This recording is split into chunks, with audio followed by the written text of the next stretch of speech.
என்ன இருக்கிற சாமிய 100 சென்மம் கூட போதுமா? 100 சென்மம் நமக்கு போதுமா? வேற வர ஏதும் கேப்பமா?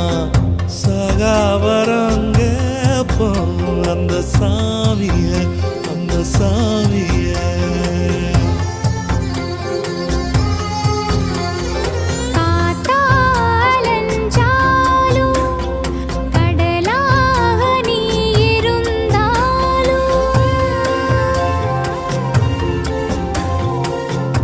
ஆகாசமான போதிலும் என்ன ஒரு எடுத்த போதிலும் சேர்ந்தேதான் பொறுக்கணும், இருக்கணும், கலக்கணும்.